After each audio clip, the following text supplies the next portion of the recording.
Gudoomiyaha gobolka maamulka puntland cabdirasaaq xaaji xasan xundiba ayaa maanta wareesi telefishinka Bulsho kana waramay xaaladihii ugu dambeysay ee gobolka Cayn. Gudoomiyaha hadalkiisa wata ayaa wuxuu sheegay golihii deegaanka ee maamulka puntland u sameeyay magaalada Buuhoodle inay u shaqeyn doonaan magaalada Buuhoodle.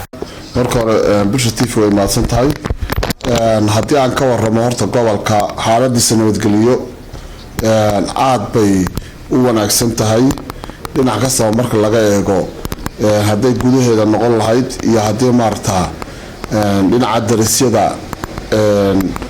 ay ka noqon lahayd ba xaaladda nabadgeliyo waxaan oran karaa waa 100% hadii aan ka waramo xaaladda maamul ee gobolka dhamaantii waxa ka shaqeynaya dhamaan hay'adihii dawladda Puntland ilaa 13 isduwe ayaa jooga oo maarta xafiisyadu furan yahay xafiiska maamulka ee gobolka ayaa furan oo kan aynu hadda wareesiga ku qaadayna booliskii baa shaqeynaya oo active ah ciidamadii daraawiishta ayaa maarta dhisan oo jooga oo tirada gaaraya ciidan ka badan 500 ah waxaan oran karnaa maanta maamul dhameystiran baa ka jira intii kaliya ee ka dhineed waxay ahayd golihii deegaankana caalamka dhan baa laga daawanayay qaabka doorashada ay uga dhacday iyo qaabka ay maarta ku dhamaatay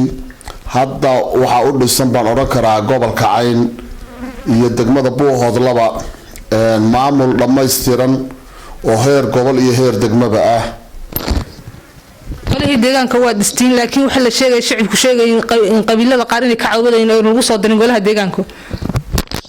kullay waa doorasho cabasho ma weydo way jiraan dad shakhsiyaad ah oo maarta TV-yada ka hadlay waana shay sunnad dawliya weeyaan oo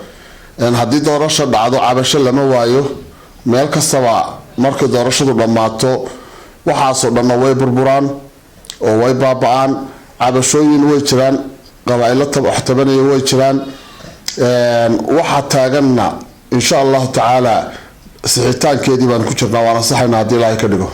bulshada qaybaheeda kala duwan waxay sheegeen Buuhoodle in hore loo dhisay golaha deegaan ay leedahay dawladda Puntland golihii deegaanka hore loo dhisay hore isu shaqeyn way kuwana waxay leeyihiin waa kuwa kale hadda ayaama ka bacdi iska baabay ama sii shaqeyn way maxay arrinta kala leeyihiin tan kana hadda la dhisay waa la ogaan doonaa inay noqdaan golihii deegaanka hore ee magaca kaliya sitay iyo inay shaqeeyaan taariikhda ayaa sheegi doonta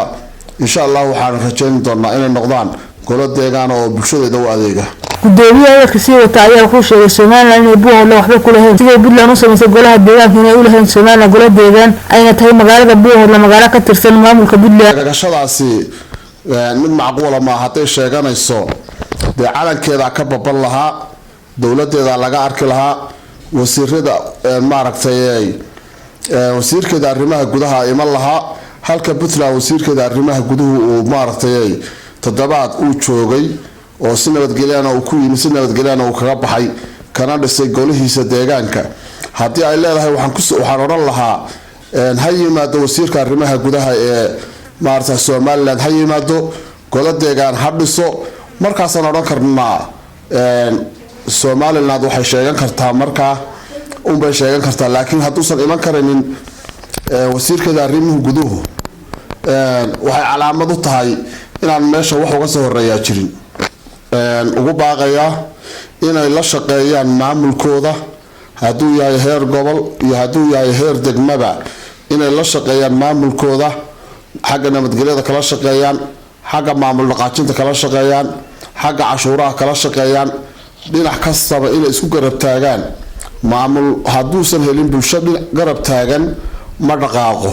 نجمة محمود صلاة تلفزيون عالمي Bulsho TV magaalada Buuhoodle.